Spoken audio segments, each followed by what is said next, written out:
Hello' guys, কি খবৰ? আশা কৰোঁ সকলোৱে ভালে আছে। যিসকলে এতিয়া আহিবলগীয়া আগন্তুক হ'বলগীয়া ADR exam 3rd grade 4th grade আৰু আছাম পুলিচ ABUB হওক বা SIF হওক, যিসকলে প্ৰস্তুতি চলাই আছে তেওঁলোকৰ ভালকৈ প্ৰস্তুতি চলি আছে বুলি আশা কৰিছোঁ। আৰু আজি ভিডিঅ'টো মই লৈ আহিছোঁ যে প্ৰধানকৈ প্ৰথমে ক'বলৈ গ'লে আমাৰ অসমৰ বিষয়ে যেতিয়া ইতিহাস পঢ়িবলৈ পোৱা যায়, বিভিন্ন চ'ৰ্চ বা কিতাপসমূহ অসমীয়া হওক বা ইংৰাজী মাধ্যম দুয়োটা মাধ্যমতে পোৱা যায়, কিন্তু বিশেষকৈ দেখিবলৈ পোৱা যায় যে আমাৰ ইংৰাজী মাধ্যমতহে আমাৰ ইণ্ডিয়ান হিষ্ট্ৰীটো প্ৰধানকৈ পোৱা যায়, অসমীয়া কিতাপ তেনেকৈ পোৱা নাযায়। গতিকে ইণ্ডিয়ান হিষ্ট্ৰীটো আপোনালোকৰ থুলমূলকৈ কমপ্লিট হ'বৰ বাবে মই এটা গুৰুত্বপূৰ্ণ বিষয় লৈ আহিছোঁ ইণ্ডিয়ান হিষ্ট্ৰীৰ, ইণ্ডিয়ান নেশ্যনেল মুভমেণ্ট। এইটো আপোনালোকে দেখিছে, ইণ্ডিয়ান নেশ্যনেল মুভমেণ্টটো 1885ৰ পৰা 1947লৈকে ষ্টাৰ্ট কৰিছোঁ। এইটো আপোনাৰ গোটেই PDFটো যদি আপোনালোকক লাগে তেনেহ'লে কমেণ্ট কৰি জনাব। এইটো অসমীয়া মাধ্যমৰ বাবে এইটো বিশেষকৈ বনোৱা হৈছে, আপোনালোকে লাগিলে ক'ব। মই একেবাৰে 1885ৰ পৰা 1947লৈকে বনাইছোঁ। এইসমূহ থুলমূলকৈ এনেই আপোনালোকক এইটো দেখাই দিছোঁ আভাটো। আজি প্ৰথমটো ভিডিঅ' আপোনালোকে কেনেকুৱা লাগিলে আপোনালোকে জনাব। যদি ভাল লাগে তেনেহ'লে এই ভিডিঅ'টো মই আগলৈও আগবঢ়াম।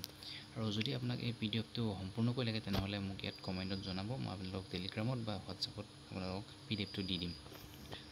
প্ৰথমতে ষ্টাৰ্ট কৰিছোঁ Indian national movement INC Congress 1885ৰ পৰা। প্ৰথম প্ৰতিষ্ঠাপক বা ফাউণ্ডাৰ আছিলে অলেন এক্টিভিয়াম হিউম। তাৰপিছতে আমি সেইটো মনত থ'বলগীয়া কথা যে প্ৰত্যেকটো পৰীক্ষাত এইটো দেখিবলৈ পোৱা যায় যে কংগ্ৰেছৰ প্ৰথম গঠন বা এই গোটেই মিটিংকেইখনৰ প্ৰথম বৈঠককেইখনৰ ক'ত হৈছিল বা স্থান কি আছিল বা অধ্যক্ষতা কোন আছিল বা প্ৰথম ইংৰাজী অধ্যক্ষ কোন আছিল বা ভাৰতীয় অধ্যক্ষ কোন আছিল বা মুছলিম অধ্যক্ষ কোন আছিল, এইটো অতি গুৰুত্বপূৰ্ণ প্ৰশ্ন। গতিকে এইটো আপোনালোকে স্ক্ৰীনশ্বট কৰি ল'ব, নহ'লে মোক কমেণ্টত জনাই দিব যে আপোনালোকক PDFটো লাগে। তাৰপিছত এইটো চাওক, প্ৰথমটো আমি মন কৰিব লাগিব যে 1885 চনত কংগ্ৰেছ দলটো প্ৰতিষ্ঠা হৈছিলে। প্ৰথমখন বৈঠক ক'ত হৈছিলে? বম্বেত। তাৰ অধ্যক্ষতা কোনে কৰিছিলে? উমেশ চন্দ্ৰ বেনাৰ্জী। দ্বিতীয়খনত হৈছিলে 1886, সেইখন হৈছে কলকাতা। দাদাভাই নৰজী, তেখেতক কোৱা হয়, এইটো গুৰুত্বপূৰ্ণ প্ৰশ্ন আপোনালোকে মনত থৈ দিব, দাদাভাই নৰজীক গ্ৰেণ্ড অল্ড মেন বুলিও কোৱা হয়। তাৰপিছত 1887 মাদ্ৰাজত কোন আছিলে? বদৰুদ্দিন ত্যাগী। এইটো কথা মনত থ'ব লাগিব যে তেওঁ প্ৰথম মুছলমান আছিল, ইণ্ডিয়ান নেশ্যনেল কংগ্ৰেছৰ প্ৰথম মুছলমান অধ্যক্ষ।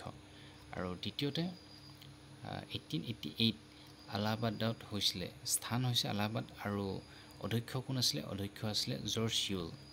তাৰপিছতে আপুনি চনটো মনত থ'ব লাগিব যে 1896ত INC অধিৱেশনত ফাৰ্ষ্ট ৰাষ্ট্ৰীয় গীত বন্দে মাতৰমটো গোৱা হৈছিলে। লেখক কোন? আপোনালোকে হয়তো নিশ্চয় চবে জানে, বংকিম চন্দ্ৰ চেটাৰ্জী। তাৰপিছতে আহিলে এইসমূহ চাই ল'ব। তাৰপিছতে এটা গুৰুত্বপূৰ্ণ চন হ'ল মনত থ'বলগীয়া, 1927 চনত লাহোৰ অধিৱেশনত INCত পূৰ্ব স্বৰাজ দাবী কৰিছিলে জৱাহৰলাল নেহৰুৱে, এইটো মনত থ'ব। তাৰপিছতে আহিলে আপোনালোকৰ 1905 চনত বংগাল বিভাজন, ভাৰচৰে সেইসমূহ মনত থ'ব লাগিব। লৰ্ড কাৰ্জন ডিচিজনটো কেতিয়া লৈছিলে এইটো আপুনি মনত থ'ব লাগিব, 20 জুলাই 1905। এইবোৰ আপুনি স্ক্ৰীনশ্বট থৈ ল'ব বা মোক PDFৰ বাবে কমেণ্টত জনাব।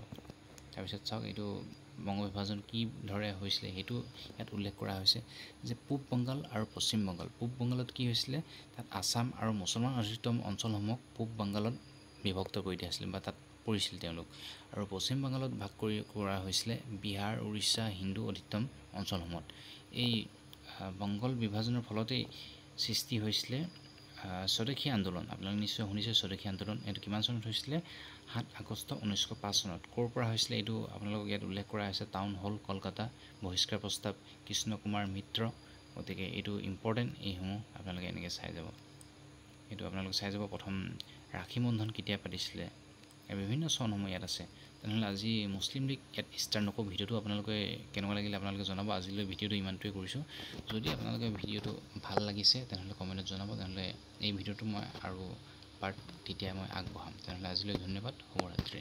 বা যদি এই ভিডিঅ'টো আপোনালোকে দিনত চাইছে তেনেহ'লে সুপ্ৰভাত। তেনেহ'লে আজিলৈ